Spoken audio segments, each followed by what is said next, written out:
नमस्कार, मैं हूं प्रदीप कुमार। आप देख रहे हैं पॉलिटिकल आइडिया। पॉलिटिकल आइडिया के आज के इस अंक में आप सभी दर्शकों का बहुत बहुत स्वागत है। मित्रों, भारतीय जनता पार्टी को क्या तमिलनाडु की राजनीति में तुरुप का इक्का मिल गया है? क्या भारतीय जनता पार्टी जो अब तक आप कह सकते हैं पलानीसामी के सामने नतमस्तक थी, मजबूर थी, क्या भारतीय जनता पार्टी को कोई ऐसा तुरुप का इक्का मिला है जिसके सहारे भारतीय जनता पार्टी तमिलनाडु में एमके स्टालिन की सरकार को पलटती हुई दिख रही है? और यह पलटती हुई दिख रही है पलानीसामी के बगैर, क्योंकि पलानीसामी को साथ रखने में भारतीय जनता पार्टी को कई बड़ी कीमत अदा करनी पड़ रही है। मित्रों, पलानीसामी वो चेहरा है जिस चेहरे के कारण भारतीय जनता पार्टी से कई मित्र भारतीय जनता पार्टी से दूरी बनाते हुए दिख रहे हैं। मित्रों, वर्तमान जो परिस्थिति है तमिलनाडु में, उसमें विपक्ष के लिए एमके स्टालिन को सत्ता से बाहर करने का इससे बेहतर मौका नहीं मिल सकता। एमके स्टालिन के खिलाफ जो एंटी इनकम्बेंसी है जबरदस्त है और ये एमके स्टालिन और उनकी पार्टी के नेताओं के भाषणों में दिखता है। केवल एंटी इनकम्बेंसी नहीं है, बल्कि जिस एनडीए में तो केवल एक कह सकते हैं आप कमजोर कड़ी है पलानीसामी, लेकिन जो इंडिया अलायंस है, जो डीएमके का अलायंस है, उसमें हर पार्टी एक दूसरे से लड़ती हुई दिख रही है। कांग्रेस डीएमके के बीच सीटों का समझौता नहीं हो पा रहा है, पावर शेयरिंग का मामला उलझता जा रहा है। कांग्रेस पार्टी खुद दो भागों में बंट चुकी है। कांग्रेस दोराहे पे खड़ी है, टी विजय की पार्टी के साथ जाए या एमके स्टालिन के साथ रहे। एक तरफ टी विजय की पार्टी 60 सीटों का ऑफर कर रही है, 6 मंत्री पद का ऑफर कर रही है मुख्यमंत्री बनने के बाद विजय के। वही एमके स्टालिन आज भी कह रहे हैं कि कांग्रेस पार्टी को ना सीट बढ़ाएंगे, ना कांग्रेस पार्टी को सत्ता में हिस्सेदारी देंगे। तमिलनाडु का इतिहास नहीं रहा है, तमिलनाडु में किसी भी राष्ट्रीय राजनीतिक दल को सत्ता में हिस्सेदारी नहीं मिली है, चाहे वो जयललिता के साथ हुआ हो, एआईएडीएमके के साथ रही हो, चाहे कांग्रेस, चाहे बीजेपी, या फिर करुणानिधि के साथ रही हो, डीएमके के साथ रही हो। तो तमिलनाडु का इतिहास बता रहे हैं एमके स्टालिन और उनकी पार्टी के लोग। एमके स्टालिन और उनके पुत्र हिंदू विरोध में कई बयान दे चुके हैं, सनातन को कोरोना बता चुके हैं। तो कई ऐसे उदाहरण निकल कर आते हैं। वीसीके जो दलितों की पार्टी है, उसके साथ भी सीटों का समझौता हो नहीं पा रहा है। वीसीके अगली बार सरकार बनने पर उप मुख्यमंत्री का पद चाहती है, लेकिन डीएमके किसी के साथ सत्ता हिस्सेदारी करने को तैयार नहीं है। तो एक तरफ डीएमके है, लेकिन चलिए आज हम बात कर रहे हैं बीजेपी की, बात कर रहे हैं एनडीए की। तो जब बात बीजेपी और एनडीए की कर रहे हैं, तो जैसे जिद वहां डीएमके का है, वैसा ही जिद यहां एआईएडीएमके में पलानीसामी का है। पलानीसामी भूल चुके हैं कि वो जयललिता नहीं है। पलानीसामी शायद भूल चुके हैं कि वो एमजी रामचंद्रन नहीं है। अब तक का एआईएडीएमके का इतिहास क्या रहा? एमजी रामचंद्रन या फिर जयललिता।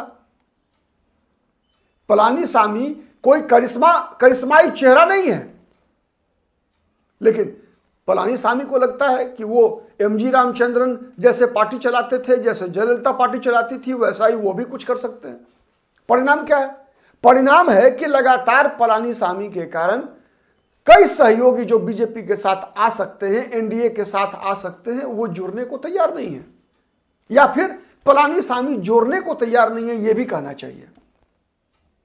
और यह भी कह सकते हैं कि बीजेपी उनको जोड़ नहीं पा रही है। यहां तक कि बीजेपी के अपने सबसे बड़े नेता, प्रदेश अध्यक्ष रहे अन्नामलाई ने अपने आप को किनारे कर लिया है, केवल इसलिए कि पलानीसामी फ्रंट पर, मतलब नेतृत्व की पंक्ति में अन्नामलाई को नहीं देखना चाहते। पलानीसामी को लगता है कि अन्नामलाई उनके लिए खतरा है, उनके लिए चुनौती है। वही स्थिति है ओ पनीरसेल्वम के साथ। ओ पनीरसेल्वम जयललिता की शशिकला और ओ पनीरसेल्वम तमिलनाडु की राजनीति में दो ऐसे चेहरे हैं मित्रों, जो जयललिता के जीवन पर्यंत जयललिता के सबसे नजदीक रहे। ओ पनीरसेल्वम हर बार जब जब जयललिता चाहे जेल गई हो चाहे अस्पताल गई हो, भरत की तरह खड़ाऊ लेकर तमिलनाडु के मुख्यमंत्री बने जयललिता के अनुपस्थिति में। शशिकला के बारे में कहना ही नहीं। तो शशिकला जेल से आ चुकी है, 24 तारीख को बड़ी बैठक बुलाई है और यह शशिकला भारतीय जनता पार्टी के लिए सबसे बड़ा तुरुप का इक्का है तमिलनाडु की राजनीति में। पलानीसामी का सबसे बेहतर विकल्प, अगर शशिकला अगर पलानीसामी के बदले अगर फ्रंट पे आती हैं तो कहीं ना कहीं शशिकला चेहरा नहीं है, लेकिन शशिकला वो धुरी बन सकती हैं, बनेंगी इस एनडीए की जिसके इर्द गिर्द पलानीसामी के अलावे और जितने भी धड़े हैं जो द्रविड़ मुनेत्र कड़गम विरोधी धड़ा है, ये सब के सब एकजुट हो सकते हैं। पनीरसेल्वम आ सकते हैं, यहां तक कि वाइको की पार्टी भी वापस एआईएडीएमके के साथ आ सकती है, डीएमडीके आ सकती है। और सबसे बड़ी बात यह होगी कि अन्नामलाई लोकसभा चुनाव की तरह ही फिर एनडीए के पक्ष में अभियान चलाते हुए दिखेंगे। मित्रों, अन्नामलाई वो चेहरा है तमिलनाडु की राजनीति में जिसने भारतीय जनता पार्टी को 3% से 12.5% की अपने बलबूते पर पार्टी बनाने में सफल हुए थे। फाइटर है, सिंघम है। आप कितने सहमत हैं बताइए कमेंट करके, ठीक है। तो जो व्यक्ति 3% से 12.5% पर पार्टी को पहुंचा सकता है, आप याद रखिए कि 2024 के लोकसभा चुनाव में अन्नामलाई कोई उम्मीदवार नहीं थे। अन्नामलाई केवल लोकसभा चुनाव लड़ रहे थे। लेकिन 2026 के विधानसभा चुनाव में अगर मुख्यमंत्री पद के उम्मीदवार के रूप में जब मोदी के नाम पर बीजेपी को 12% की पार्टी बना सकते हैं अन्नामलाई, तो खुद अपने लिए आप ये तय मानकर चलिए कि अगर अन्नामलाई को एनडीए अगर मुख्यमंत्री पद का उम्मीदवार घोषित करती है तो ये 12% 20% में आसानी से कन्वर्ट होगा।